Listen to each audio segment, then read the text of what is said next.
ערב טוב לכולם. מפקד זרוע היבשה, האלוף נדב לוטן, מפקד פיקוד ההכשרות והאימונים, האלוף דוד זיני, מפקד המרכז לפיקוד קרבי, תת-אלוף אמיר פרחי, מפקד המגמה, אלוף משנה נתי קרן, מפקדי צוותים, חניכים ומשפחות יקרות. שמי עמרי שלמה מסיירת גולני, ואני נושא הערב את דבר החניכים המסיימים. בפתח דבריי אני רוצה להודות למשפחות שלנו. גידלתם אותנו צעד אחרי צעד, ניסחתם לנו את סרגל הערכים הבסיסי ונתתם לנו מצפן מוסרי לחיים. כששמענו את כל דמי אחינו זועק אלינו, המצפן המוסרי כיוון אותנו אל שדה הקרב. אמרנו הנני, ואתם לחשתם איתנו בדאגה ובגאווה הננו. מבין מסיימי המחזור ישנם חיילי מילואים רבים, אנשי ההקרבה הישראלית, לוחמים שהשאירו את משפחותיהם, נשותיהם וילדיהם בבית, למלא בגבורה את המשימה הציונית ההיסטורית של קיום המשפחות והחיים בעורף. משפחות יקרות, אנחנו מודים לכם, אנחנו מצדיעים לכם, צבא ההגנה מודה לכם, המדינה מודה לכם. כן, כן, כן, מגיע, מגיע. אנחנו כלום בלעדיכם. הרשו לי לקחת אתכם אחורה בזמן. בשנת 1956, בקיבוץ נחל עוז, נרצח על ידי מחבלי הפדאיון רכז הביטחון של הקיבוץ רועי רוטברג. המחבלים הרגו אותו וחטפו את גופתו לעזה. שם התעללו בה ואף נקרו את עיניו. למחרת נשא הרמטכ"ל דאז משה דיין מעל קברו הספד. ההספד הפך לאחד הנאומים החשובים בתולדות המדינה. בדבריי כעת אני מבקש להפגיש את נאומו של דיין עם המפץ הגדול של דורנו. עת התקדרו מעל ראשינו ענני מלחמה שגרמו לנו לצאת ולהילחם על הבית, ובמידה רבה גם להגיע לקורס הזה בו צומחת המנהיגות הבאה של צה"ל והמדינה. ב7 באוקטובר עם בוקר הותקפנו. השקט של הבוקר הקיצי סנוור אותנו ולא ראינו את העורבים לנפשנו על קו התלם. אל נטיח היום האשמות על הרוצחים בלבד. הם נכנסו ארצה בפרצה שאנחנו פתחנו להם כשקהה מוחנו. לא מהערבים אשר בעזה כי אם מעצמנו נבקש את דמם של קורבנות הרצח והחטיפה של 7 באוקטובר. איך עצמנו את עינינו מלהסתכל נכוחה בגורלנו, מלראות את יהודנו בנחלת אבותינו במלוא אכזריותו.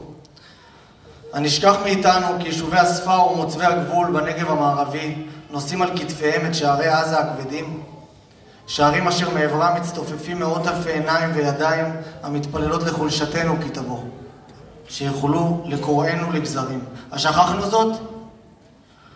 אין אנו יודעים כי על מנת שתקווה התקווה להשמידנו, חייבים אנו להיות בוקר וערב מזוינים וערוכים.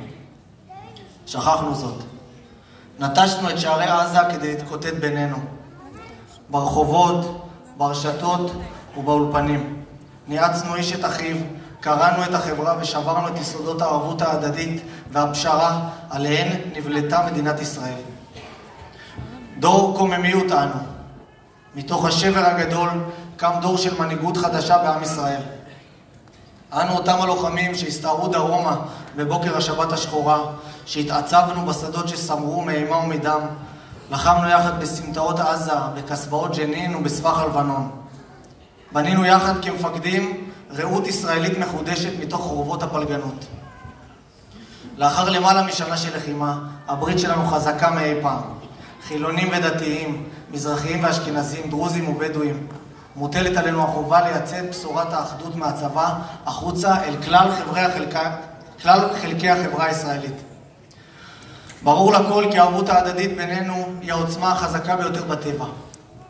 החזירו את עצמכם לשבועות המלחמה הראשונים, ללכידות החברתית העוצמתית, לנחשולי המתנדבים והתרומות, לאנשים שקמו ממיטותיהם ופשוט ירדו דרומה כדי להציל את בני עמם. האם יש משהו חזק מזה? אלפי היהודים אשר נטבחו באין להם הושיע, ואלפי הלוחמים שנפלו ברצותם להושיע, צופים אלינו מאפר הזוועות, ומצווים עלינו ללמוד לחיות ולהילחם ביחד. להתיישב ולקומם ארץ וחברת מופת לעמנו, תוך שאנו זוכרים כי מעבר לתלם הגבול גואי ים של שנאה ומאוויי נקם. המצפה ליום בו תקע שלווה את דריכותנו, ליום בו נשוב ונפנה איש כנגד רעהו.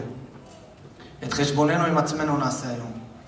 אל נירתע מלראות את המסתמה מלווית וממלאת חיי מיליוני הערבים היושבים סביבנו ומצפים לרגע בו תוכל לידם להשיג את דמנו. אל נסב את עינינו פן תחלש ידינו, זו גזירת דורנו, זו גזירת עמנו, זו ברירת חיינו. להיות נכונים וחמושים, חזקים ונוקשים, כדי שלא תשמט מאגרופנו החרב ויקרתו חיינו. להיות מתונים ומאוחדים, מלוכדים ופשרנים, כדי שלא נפנה חרב איש אל אחיו ויקרתו חיינו. ז'בוטינסקי כתב בשירו שיר הדגל, נניף נס אחדות ותואר, את נס הדור הבנאי, אל תראו כי חי הנוער, חי בערך השמונאי. וכשיפרוץ אויב מערב, אז נקומה ונצביא, חי הנוער, חי החרב, חי הדם המכבי. ברוח זו אני רוצה להתחייב, בשם כולנו כמפקדים צעירים בצבא ההגנה לישראל, אנשי השטח והדרג הטקטי, שנפיק את כל הלקחים המקצועיים הנדרשים ברמתנו, שננסה לאתגר את התפיסות הקיימות בכל מקום בו נהיה, שנבנה חוסן בקרב אנשינו ולא נוותר לעצמנו ולא לאחרים. במקביל לכך, ולתהליך שיקום אמון הציבור בצבא, נוכל לייצר שינוי חברתי אמיתי, תוך שימוש בכלים הצבאיים. בקורס האחרון יצקנו את שלל חוויות הקרב והלחימה לתוך הכיתות והתרגילים. הפכנו את הניסיון לספרות מקצועית, שטחנו בפני עמיתים את הצלחותינו המפוארות וכישלונותינו המרים, דנו בשאלות מוסריות נוקבות, אותן הביא שדה הקרב לחיינו, וקיבלנו כלים רבים להצלחה. באמצעות כל אלו נוכל להשלים את מטרות המלחמה ולהילחם בחמאס עד חורמה, לשמור על המדינה מפני האיומים המתעצמים לה בכל הגזרות.